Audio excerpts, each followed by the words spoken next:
Rainollon here. Today is yet again on the build showcase, and it's Nepheri. Today I'm going to show you two builds, but first, how do I obtain the Nepheri? Let me show you.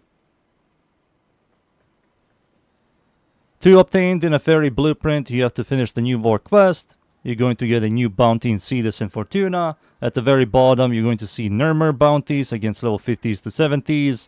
And it's right over here. Right now, in this rotation, it's the polearm. You have to wait another 30 minutes or 2 hours for it to change into something different.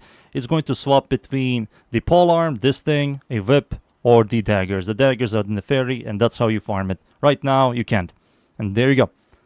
That's how you obtain the Nepheri. Now for the builds. For the first setup, this is the melee Afflictions setup. The mods I'm using here: Prime Pressure Point for melee damage, Berserker's Fury for attack speed, Molten Impact for heat, Blood Rush and VP wounds. We're going to have 12x combo all the time, so this is going to give us 440 critical chance and stash chance. Gallons Elementalist for stash damage. This is a multiplicative damage increase for our damaging elements, and we will proc a bunch of heat, so this is quite good, and it also gives us stash chance. Gallon Steel for critical chance, critical damage, and Prime Reach for range. These are the mods. For the Excellent Weapon Adapter, you can use whatever Tenakai you want. For the Arcane Melee Afflictions, enemies affected by status effect gain 6 additional stacks when they are knocked down or flung. When I hold my right click and press E, we're going to constantly knock enemies down, so this is always going to proc, which is quite good. That's the Arcane. For the stats, the attack speed is average, range is below average, follow through is above average, Riven Dispo is good, critical chance, critical damage, and I will say attack speed, and you can remove Berserker's Fury. Critical chance is good, critical damage is good, stash chance is good, and total damage is good. And there you go. These are the stats, the mods, the Arcane, and now for the second setup. For the second setup, this is the melee exposure setup. The mods I'm using here: Condition Overload for the melee damage per status type, Berserker's Fury for attack speed, viral damage, Blood Rush and VP wounds are still here for critical chance and stash chance, Gallon Steel for critical chance and critical damage, Prime Reach for range, and that's it. These are the mods. For the Excellent Weapon Adapter, you can use whatever Tenakai you want. For the Arcane Melee Exposure, ability cast gains 60 corrosion damage on a melee strikes for 25 seconds, stacks up all the way up to 240, which is a lot of increased damage. And free corrosion. That's the Arcane. For the stats, instead of pure heat, it's going to be viral. And there you go. These are the stats, the mods, the Arcane, and now it's time for me to show you these two builds against the units. Alright, let's start. This is the Affliction setup. I'm going to spawn level 205 Steel Path Orc in Battle Group dudes. No buffs to armor strip. We're going to hold W and hold E, and the final attack will flung enemies. When they're flung, they will suffer 6 additional stacks of heat, and that heat status effect will melt them, as you can see right there. Heavy Gunner, goodbye. This guy is also gone. Let me show you again. You can also stand still, hold right click, and hold E, and the final attack will knock down enemies, like that. There you go. And that heavy gunner is dead. This heavy gunner is also dead. Yep. This also works. It's quite powerful, as you can see. The Affliction setup is pretty solid on this weapon. Now for the second setup, the Exposure. There we go. There it is. I will use my first ability a couple of times to get the exposure stacks. There it is, 240 corrosion damage. Spawn these enemies yet again. There they are. No buffs to armor strip. Let's get some stacks real quick.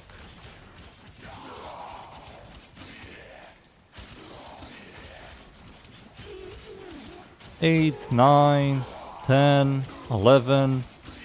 And now I will respawn these dudes yet again to show you the damage. Yeah, it's melting them. Heavy Gunner also gone. The weapon also has a fireball attack. If you stand still and hold E, she does swing, swing, and then spits out like 3 to 4 fireballs. These fireballs have multiplicative CO, but the damage they do is horrible. So it's not worth it. It's not worth to hold E and standing still. Just doesn't do any damage, as you can see. Like, horrible. Again, it's better for you to be near enemies and just like normal attack them, you know. It's much stronger.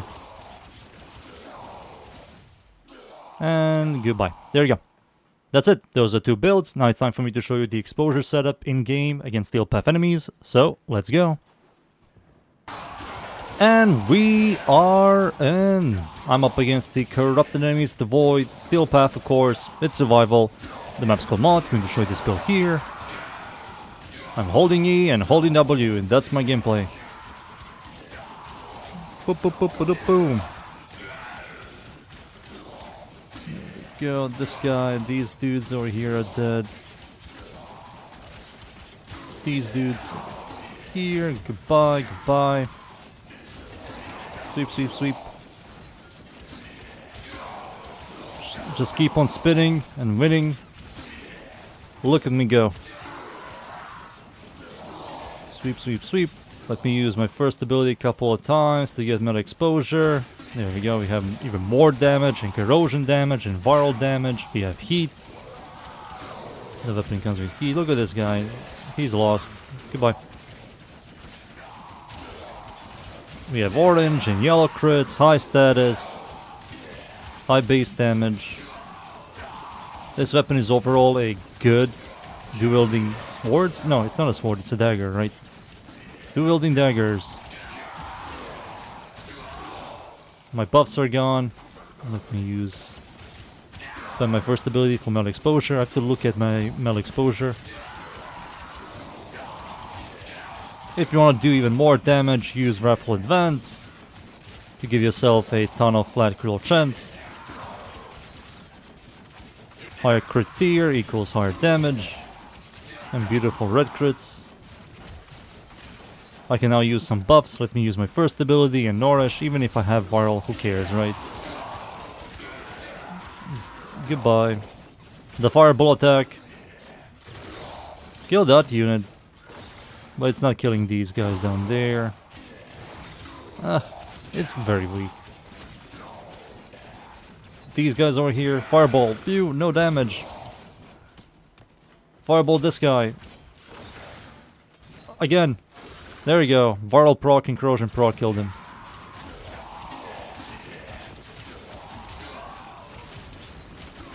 Not only that, it's also slow.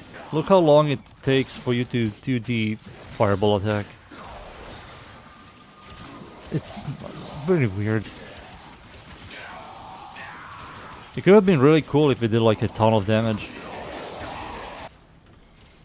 There he is, finally. Let me just kill this guy and goodbye. There you go. The Aki is now finished. Time for me to leave, boys. And be right back.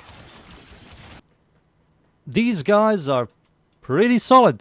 Stat-wise, they're really good. Comes with heat, good critical chance, good critical damage, good stash chance, overall good base damage, average attack speed. It has follow-through that is like solid overall.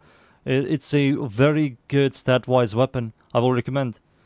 That's the weapon. Those are the builds. I hope you guys enjoyed the builds. Thank you yet again everybody for watching. Leave a like and sub. And of course, see you all next time. Thank you. Goodbye.